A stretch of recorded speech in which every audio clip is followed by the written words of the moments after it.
আমি শুধু বোলিং হিসেবে ধরবো বা সেই দুঃসাহস আমার নাই। ব্যাট হাতে ছক্কার বৃষ্টি, বল ঘুরিয়ে প্রতিপক্ষ ব্যাটারকে বোকা বানানো।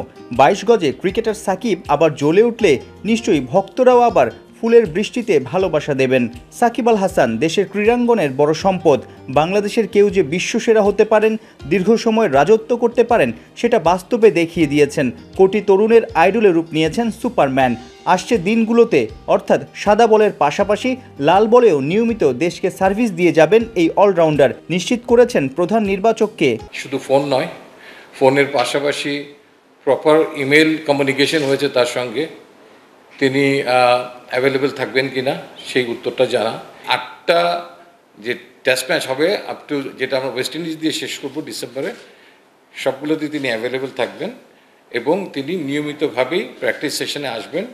হ্যাঁ, এখানে যেন প্র্যাকটিস সেশনে সবারই প্রত্যেকটা খেলোয়াড়, বিদেশি কর্মকর্তার নিরাপত্তা একটা ইস্যু থাকে।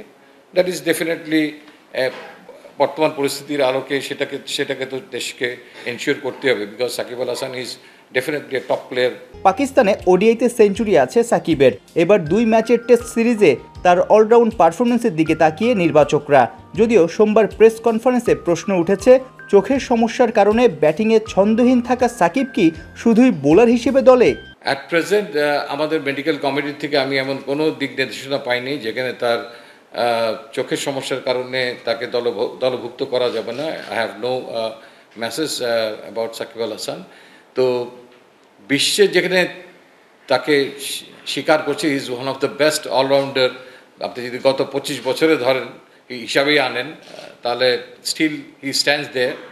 তো আমি সেই মতামতের সঙ্গে যাচ্ছি। আমি ঠিক আপনি যেটা বললেন, আমি শুধু বোলিং হিসেবে ধরবো বা সেই দুঃসাহস আমার নাই। 2 ম্যাচের সিরিজ খেলতে সোমবারই দেশ ছেড়েছে লাল বলের ক্রিকেটাররা। পাকিস্তানের বিপক্ষে কখনোই টেস্ট জিততে পারেনি বাংলাদেশ। এবার রাওয়ালপিন্ডি আর করাচি টেস্টে কতটুকু সম্ভাবনা আছে? রাওয়ালপিন্ডি টেস্ট দিয়ে আমাদের ব্যাটসম্যানদের যে ব্যাটিংয়ের কিছুটা ঘাটতি ছিল, মানে আউট অফ ফর্ম ছিল, আস্থার কিছুটা অভাব ছিল, সেগুলো একটা রিকভার করার একটা সুযোগ আছে এই টেস্টের মাধ্যমে। তবে ভুলে গেলে চলবে না, পাকিস্তানের বোলিং অ্যাটাকটা যদি তাদের দিকে তাকান, দলের দিকে যথেষ্ট শক্তিশালী। তো আমার মনে হয় যে আমাদের প্রত্যেকটা খেলোয়াড়ই চেষ্টা করবে যে একটা ভালো শুরু করার জন্য। টেস্ট স্কোয়াড আর সম্ভাবনা নিয়ে প্রেস কনফারেন্সে ঘুরে ফিরে এসেছে সাকিব আল হাসান ইস্যু। খেলোয়াড়ি জীবন শেষ না করেই রাজনীতিতে ঢোকা, সরকারের পালা বদলে কিছুটা চাপে সাবেক সংসদ সদস্য।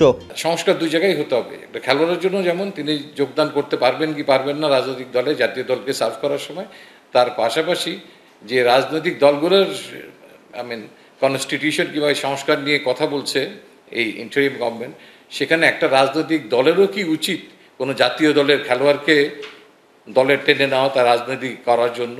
তারা তো জনগণের জন্যই কাজ করে, দেশের জন্যই ভাবে। So it's not a one way traffic. You can't blame a player only, you should blame as well the political parties as well. Saiful Rupak, 71।